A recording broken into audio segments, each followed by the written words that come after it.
Halo semuanya, selamat datang di podcast kita kali ini. Hari ini kita bakalan ngobrolin tentang kondisi ekonomi warga di RW 6 Desa Panenjoan, Kecamatan Cicalengka, Kabupaten Bandung.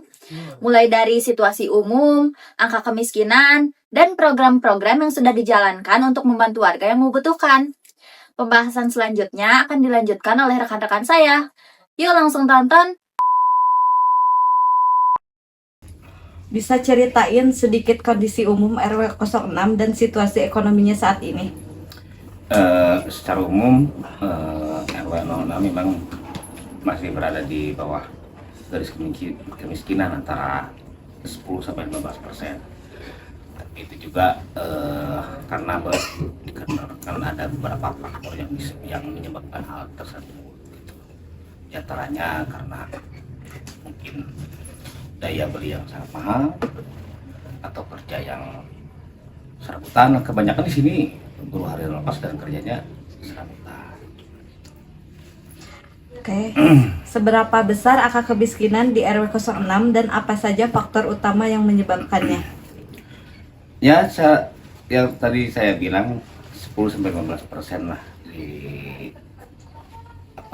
RW 06, dan penyebabnya mungkin karena mereka kerjanya serabutan dan harga-harga yang semakin sini kan semakin naik ya. Ada faktor khusus di RW 6, misalnya pendidikan, pekerjaan, atau dampak pandemi yang bikin ekonomi warga berat? Tentu saja faktor-faktor tersebut sangat menunjang karena mengakibatkan kemiskinan ya. Di antaranya mungkin pendidikan yang kurang, atau terutama pandemi kemarin di sini di RW 06 ini kebanyakan industri rumahan kerudung dampak dari pandemi kemarin semua pada gulung tikar.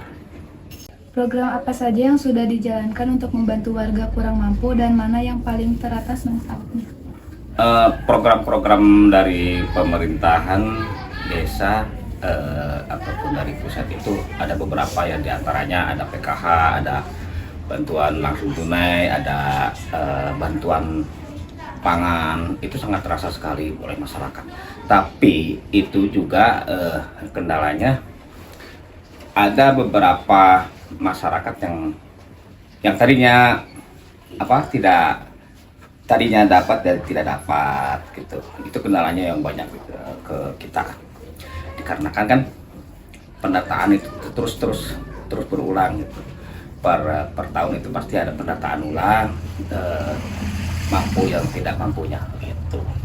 Dalam proses pendataan kemiskinan biasanya pakai metode apa dan ada kendala tertentu gak di lapangan? Iya, kendalanya memang sangat banyak sekali, dikarenakan kan kalau namanya bantuan itu pasti pada mau, dan metode yang dilakukan kita mengikut arahan dari desa, pemerintahan desa, terutama sekarang kan ada pendamping PKH, ada dari Kesra di desanya gitu. Kedepannya, langkah apa yang paling penting untuk menurunkan angka kemiskinan dan siapa pihak yang ingin diajak kolaborasi? Tentu saja kita ingin merangkul semua masyarakat yang ada di RW 06 supaya kita maju bersama, nikmat bersama lah, intinya seperti itu, dengan mengadakan pelatihan, mengadakan pemberian modal kepada pelaku usaha UMKM gitu. Yang kita guide itu yang paling dekat, itu paling kita menggait pengusaha-pengusaha kecil yang ada di lingkungan kita sendiri untuk pemberian modal kecil-kecilan lah, intinya seperti itu. Kalau yang besar-besar mungkin kita bekerjasama dengan perusahaan-perusahaan yang agak besar ya, seperti PT-PT lah. Terutama di sini kan banyak berdiri perusahaan-perusahaan tekstil ataupun perusahaan air minum juga ada di sini. Kedepannya kita akan mencoba kerjasama dengan mereka.